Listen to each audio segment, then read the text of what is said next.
Job chapitre 38. L'Éternel répondit à Job du milieu de la tempête et dit: Qui est celui qui obscurcit mes desseins par des discours sans intelligence? Saint terrain comme un vaillant homme, je t'interrogerai, tu m'instruiras. Où étais-tu quand je fondais la terre? Dis-le si tu as de l'intelligence. Qui en a fixé les dimensions, le sais-tu? Qui a étendu sur elle le cordeau? Sur quoi ces bases se sont-elles appuyées? Ou qui en a posé la pierre angulaire? Alors que les étoiles du matin éclataient en chants d'allégresse, et que tous les fils de Dieu poussaient des cris de joie. Qui a fermé la mer avec des portes, quand elle s'élança du sein maternel? Quand je fis de la nuée son vêtement, et de l'obscurité ses langes? Quand je lui imposai ma loi, et que je lui mis mes barrières et des portes? Quand je dis, tu viendras jusqu'ici, et tu n'iras pas au-delà. Au passage, aide-nous, Seigneur, à agir comme toi tu fais, Seigneur, à savoir mettre des limites que certaines choses ne doivent pas franchir, des limites, Seigneur, dans certaines relations, des limites, Seigneur mon Dieu, à notre travail, Seigneur mon Dieu, des limites, Seigneur mon Dieu, dans les distractions, des limites dans tout ce qui est nécessaire, Seigneur. Amen. Ici s'arrêtera l'orgueil de tes flots. Depuis que tu existes, as-tu commandé au matin? As-tu montré sa place à l'aurore pour qu'elle saisisse les extrémités de la terre et que les méchants en soient secoués? Pour que la terre se transforme comme l'argile qui reçoit une empreinte, et qu'elle soit parée comme d'un vêtement, pour que les méchants soient privés de leur lumière, et que le bras qui se lève soit brisé? As-tu pénétré jusqu'aux sources de la mer? T'es-tu promené dans les profondeurs de l'abîme? Les portes de la mort t'ont-elles été ouvertes? As-tu vu les portes de l'ombre de la mort? As-tu embrassé du regard l'étendue de la terre? Parle, si tu sais toutes ces choses. Où est le chemin qui conduit au séjour de la lumière? Et les ténèbres, où ont-elles leur demeure? Peux-tu les saisir à leurs limites et connaître les sentiers de leur habitation? Tu le sais, car alors tu étais né, et le nombre de tes jours est grand. Es-tu parvenu jusqu'aux amas de neige? As-tu vu les dépôts de grêle que je tiens en réserve pour les temps de détresse? Pour les jours de guerre et de bataille, par quel chemin la lumière se divise-t-elle, et le vent d'Orient se répand-il sur la terre? Qui a ouvert un passage à la pluie, et tracé la route de l'éclair et du tonnerre, pour que la pluie tombe sur une terre sans habitants, sur un désert où il n'y a point d'homme, pour qu'elle abreuve les lieux solitaires et arides, et qu'elle fasse germer et sortir l'herbe? La pluie a-t-elle un père, qui fait naître les gouttes de la rosée? Du sein de qui sort la glace, et qui enfante le frimas du ciel, pour que les eaux se cachent comme une pierre, et que la surface de l'abîme soit enchaînée? Noues-tu les liens des Pléiades, ou détaches-tu les cordages de l'Orion? Fais-tu paraître en leur temps les signes du zodiaque? Et conduis-tu la grande ours avec ses petits? Connais-tu les lois du ciel? Règles-tu son pouvoir sur la terre? Élèves-tu la voix jusqu'aux nuées pour appeler à toi des torrents d'eau? Lances-tu les éclairs? Partent-ils? Te disent-ils, nous voici? Qui a mis la sagesse dans le cœur, ou qui a donné l'intelligence à l'esprit?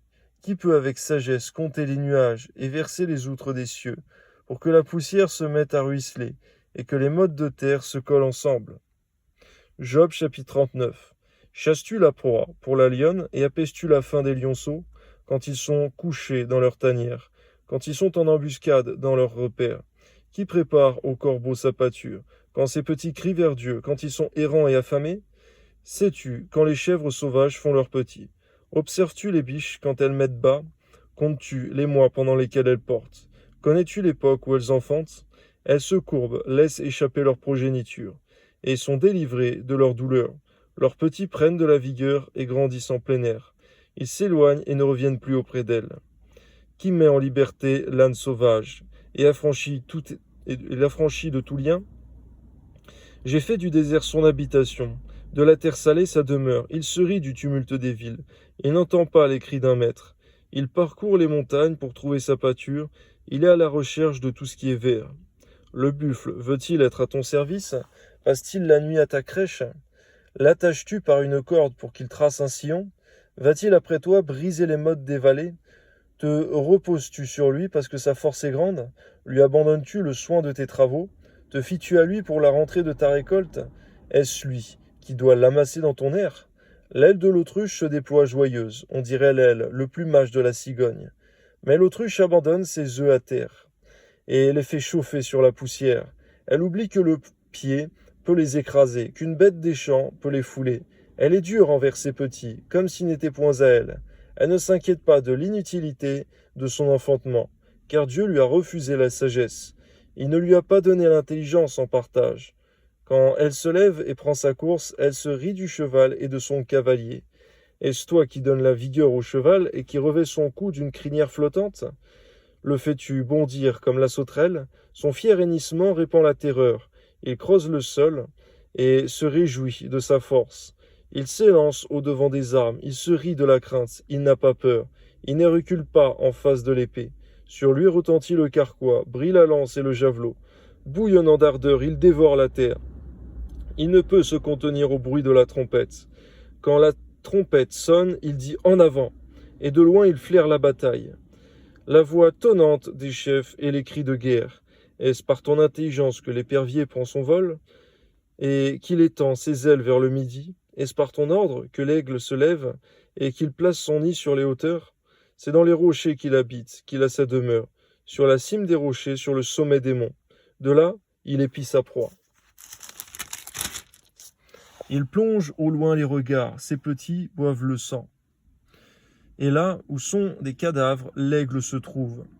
L'Éternel s'adressant à Job dit « Celui qui dispute contre le Tout-Puissant est-il convaincu? Celui qui conteste avec Dieu a-t-il une réplique à faire ?»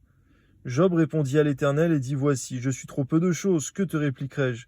Je mets la main sur ma bouche, j'ai parlé une fois, je ne répondrai plus, 2 fois, je n'ajouterai rien. » On voit, Seigneur mon Dieu, que même Job, qui était l'homme le plus juste sur terre, Seigneur mon Dieu, à cette époque, même lui ne pouvait pas contester avec ta justice, Seigneur mon Dieu. Et il ne pouvait même pas paraître pieux devant toi, Seigneur mon Dieu, saint, pur, juste, car, Seigneur mon Dieu, il n'y a personne qui puisse l'être devant toi, en vérité. Comparément. Que ton nom soit béni, Seigneur mon Dieu. Permets-nous aussi de marcher avec humilité, Seigneur mon Dieu. On ne comprend pas tout ce que tu fais, Seigneur mon Dieu, mais tu es souverain. À toi soit la gloire, Seigneur. Au nom de Jésus, Amen. Job, chapitre 40. L'Éternel répondit à Job du milieu de la tempête, et dit, « Saint terrain comme un vaillant homme, je t'interrogerai, tu m'instruiras. Anéantiras-tu jusqu'à ma justice? Me condamneras-tu pour te donner droit? As-tu un bras comme celui de Dieu? Une voix tonnante comme la sienne. Orne-toi de magnificence et de grandeur, revêt-toi de splendeur et de gloire, répands les flots de ta colère, et d'un regard abaisse les hautains, d'un regard humilie les hautains, écrase sur place les méchants, cache-les tous ensemble dans la poussière, enferme leur front dans les ténèbres, alors je rends hommage à la puissance de ta droite. Voici l'hippopotame à qui j'ai donné la vie comme à toi, il mange de l'herbe comme le bœuf, le voici, sa force est dans ses reins, et sa vigueur dans les muscles de son ventre. Il plie sa queue aussi ferme qu'un cèdre. Les nerfs de ses cuisses sont entrelacés. Ses os sont des tubes d'airain. Ses membres sont comme des barres de fer. Il est la première des œuvres de Dieu. Celui qui l'a fait l'a pourvu d'un glaive. Il trouve sa pâture dans les montagnes, où se jouent toutes les bêtes des champs. Il se couche sous les lotus, au milieu des roseaux et des marécages. Les lotus le couvrent de leur ombre. Les saules du torrent l'environnent. Que le fleuve vienne à déborder, il ne s'enfuit pas. Que le Jourdain se précipite dans sa gueule, il reste calme. Est-ce à force ouverte qu'on pourra le saisir? Est-ce au moyen de filets qu'on lui percera le nez? Prendras-tu le crocodile à l'hameçon? Saisiras-tu sa langue avec une corde? Mettras-tu un jonc dans ses narines? Lui perceras-tu la mâchoire avec un crochet? Te pressera-t-il de supplications? Te parlera-t-il d'une voix douce? Fera-t-il une alliance avec toi pour devenir à toujours ton esclave? Joueras-tu avec lui comme avec un oiseau? L'attacheras-tu pour amuser tes jeunes filles? Les pêcheurs en trafiquent-ils? Le partagent-ils entre les marchands? Couvriras-tu sa peau de dard et sa tête de harpon? Dresse ta main contre lui et tu ne t'aviseras plus de l'attaquer. Voici, on est trompé dans son attente. À son seul aspect, n'est-on pas terrassé? Job chapitre 41. Nul n'est assez hardi pour l'exciter. Qui donc me résisterait en face? De qui suis-je le débiteur? Je le paierai. Sous le ciel, tout m'appartient. Je veux encore parler de ses membres, et de sa force, et de la beauté de sa structure. Qui soulèvera son vêtement? Qui pénétrera entre ses mâchoires? Qui ouvrira les portes de sa gueule? Autour de ses dents habite la terreur. Ses magnifiques et puissants boucliers sont unis ensemble comme par un sceau. Ils se serrent l'un contre l'autre, et l'air ne passerait pas entre eux. Ce sont des frères qui s'embrassent, se saisissent, demeurent inséparables. Ces éternuements font briller la lumière. Ses yeux sont comme les paupières de l'aurore. Des flammes jaillissent de sa bouche, des étincelles de feu en échappent. Une fumée sort de ses narines comme d'un vase qui bout, d'une chaudière ardente. Son souffle allume les charbons, sa gueule lance la flamme. La force de son cou pour demeure et l'effroi bondit au-devant de lui. Ses parties charnues tiennent ensemble. Fondu sur lui, inébranlable, son cœur est dur comme la pierre, dur comme la meule inférieure. Quand il se lève, les plus vaillants ont peur, et l'épouvante les fait enfuir. C'est en vain qu'on l'attaque avec l'épée. La lance, le javelot, la cuirasse ne servent à rien. Il regarde le fer comme de la paille, les reins comme du bois pourri. La flèche ne le met pas en fuite. Les pierres de la fronde sont pour lui du chaume. Il ne voit dans la massue qu'un brin de paille. Il rit au sifflement des dards. Sous son ventre sont des pointes aiguës. On dirait une herse qu'il étend sur le limon. Il fait bouillir le fond de la mer comme une chaudière. Il l'agite comme un vase rempli de parfums. Il laisse après lui un sentier lumineux. L'abîme prend la chevelure d'un vieillard. Sur la terre, nul n'est son maître. Il a été créé pour ne rien craindre. Il regarde avec dédain tout ce qui est élevé. Il est le roi des plus fiers animaux. Job chapitre 42. Job répondit à l'Éternel et dit « Je reconnais que tu peux tout et que rien ne s'oppose à tes pensées. Quel est celui qui a la folie d'obscurcir mes desseins? Oui, j'ai parlé sans les comprendre, de merveilles qui me dépassent et que je ne conçois pas. Écoute-moi, et je parlerai, je t'interrogerai et tu m'instruiras. Mon oreille avait entendu parler de toi, mais mon œil t'a vu.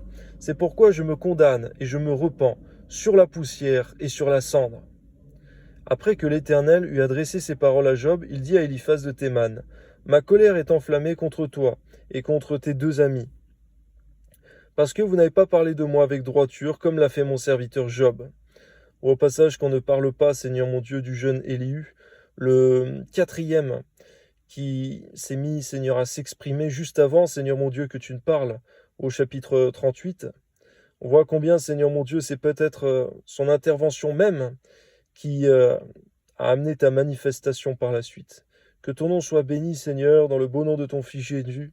Donne-nous d'avoir des paroles, des pensées, Seigneur, des actions qui amènent ta manifestation sur terre. Amen.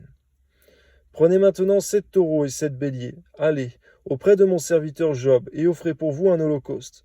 Job, mon serviteur, priera pour vous, et c'est par égard pour lui seul que je ne vous traiterai pas selon votre folie, car vous n'avez pas parlé de moi avec droiture comme l'a fait mon serviteur Job. On voit peut-être, Seigneur mon Dieu, qu'il y a un passage que nous n'avons pas eu, Seigneur mon Dieu.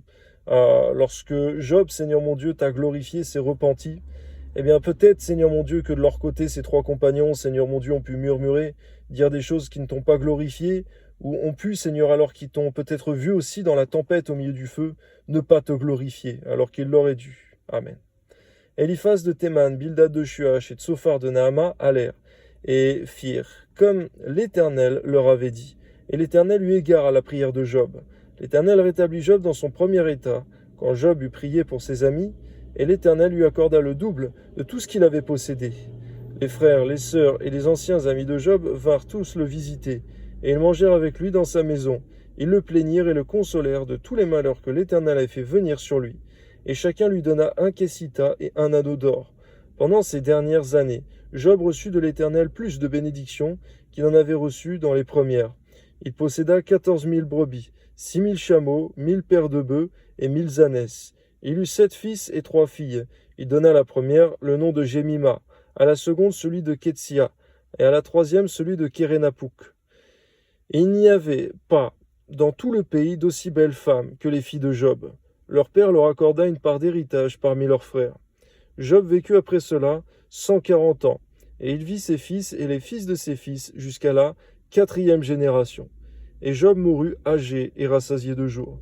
Merci Seigneur, parce que lorsqu'on surmonte, Seigneur mon Dieu, avec brio, une épreuve, Seigneur mon Dieu, que tu as permis, Seigneur, lorsque le diable a pu être autorisé, comme pour Job, Seigneur, à nous faire beaucoup de mal pour nous tenter, et que tu leur as permis que nous puissions être vainqueurs par la suite, Seigneur mon Dieu. Et bien comme Job, tu peux, Seigneur mon Dieu, nous donner le double, Seigneur mon Dieu, de tout ce qu'on avait perdu pendant un temps. On voit, Seigneur, que le plus important, ce n'est pas, Seigneur mon Dieu, l'épreuve, que le plus important, ce n'est pas, Seigneur mon Dieu, si tout est facile ou tout est difficile dans nos vies, mais c'est surtout, Seigneur mon Dieu, eh bien, de manifester le bon comportement et de rester attaché à toi, quoi qu'il arrive, et de ne pas te renier, comme Job qui ne t'a pas renié. À toi soit la gloire, Seigneur, au nom de Jésus. Amen.